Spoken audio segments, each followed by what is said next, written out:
O problema da ensecadeira foi o seguinte: para se construir, tinha que ser construída as comportas ali no braço principal. E para se construir essa comporta no rio, dentro do rio, não era possível.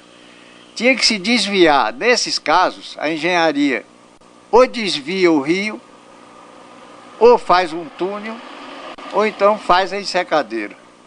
Desviar o rio seria abrir um canal de 300 mil metros cúbicos de pedra detonada. Ia se gastar muita dinamite e muito tempo, 300 mil metros cúbicos, para levar o rio, que tinha 120 metros de largura, mais um pouco, e 10 até 14 metros de profundidade. Então, esse rio auxiliar que a gente ia fazer era grande, era um trabalho muito grande. E tinha que se fazer também uma barragem orientando o rio para entrar naquele canal. Entendeu? Então o doutor Marcondes achou que era uma solução bastante cara e não dava para fazer. Então optou. Fazer túnel não tinha, porque era tudo raso, era tudo plano, não tinha túnel para passar. Então o doutor Marcondes optou pela solução da ensecadeira.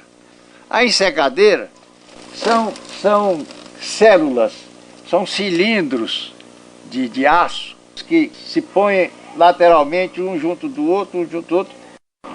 Então, dentro dessa ensecadeira ficava a água, o rio preso. Então, botou-se uma bateria de bombas para secar esse interior da ensecadeira. E com o interior seco, o rio era muito irregular, tinha um fundo muito irregular. Isso foi quebrado, a força de dinamite, foi aplanado e aí foram lançados os pilares para fazer as comportas. Entendeu? Isso é a primeira etapa da ensecadeira. Agora, para montar essa ensecadeira, é que nós tivemos um trabalho muito grande, porque para fazer as células tinha os gabaritos e por fora dos gabaritos se botava as estacas prancha, que eram estacas de aço, de 15, 17 metros de comprimento e de largura mais ou menos 30, 40 centímetros. Então, quando essa estaca descia, que passava pelo gabarito, a correnteza pegava e fazia assim nela, virava, entendeu? Ela descia e aí virava. Aí ficava impossível dela penetrar lá no fundo do rio. Tirava aquela estaca, está perdida, bota outra. Botava. A velocidade do rio era 3,5 metros por segundo. Isso corresponde aproximadamente a 12 km por hora, a água correndo. Então, não deu para fazer. Então o doutor Marcondes teve a ideia do caixão flutuável, que aqui na gíria técnica pegou o nome de navio. Ele mandou todos os dados necessários para se projetar o navio para aquele lugar do rio. E o navio foi feito lá na França e trazido para cá desmontado.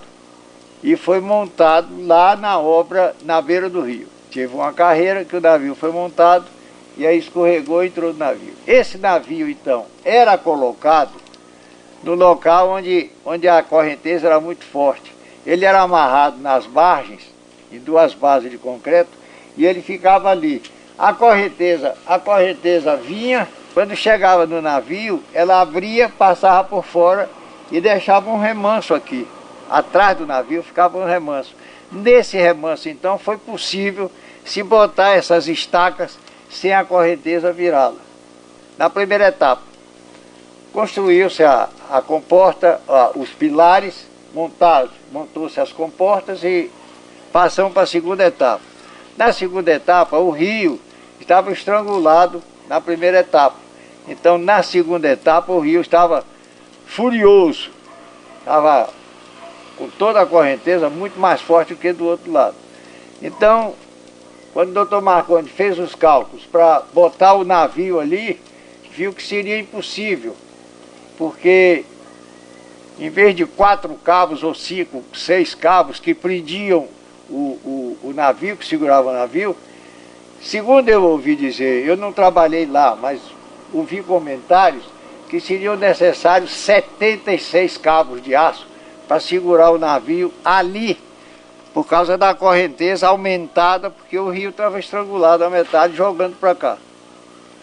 Era aí, ele teve uma outra ideia, que foi de fazer a estrutura semiflexível, que na gíria técnica tomou o nome de gaiola, porque parecia uma gaiola mesmo, uma trave de gol de futebol.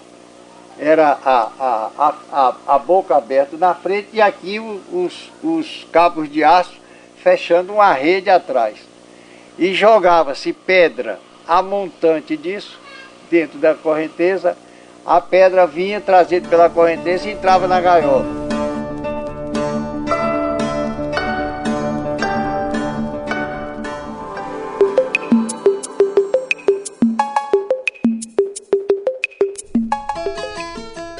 Finalmente, depois de tanto trabalho, lá na ensecadeira, fazendo as barragens, e que deu também um bocado de trabalho, finalmente chegou o dia da inauguração da usina. Foi uma festa, o presidente Café Filho compareceu, e muita gente aqui do Nordeste, das outras cidades aqui circunvizinhas, compareceram. Foi uma festa. E eu, naturalmente, que tendo tomado parte disso, eu estava me sentindo orgulhoso, embora não seja orgulhoso nem vaidoso, mas eu me sentia assim, satisfeito em ver inaugurar a usina em que eu tomei parte. Foi um dia de glória, foi um dia que, como diz o hino de Dona Marieta, fomos, pois, como chefes festejar o merecido prêmio da glória.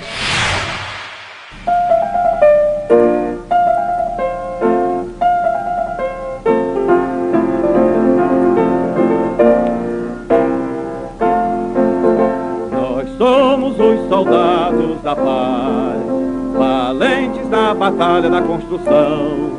A vida no trabalho se faz e o dia se passa em ação. Na usina fomos todos lutar, conquistando afinal a vitória. Vamos, pois, com os chefes festejar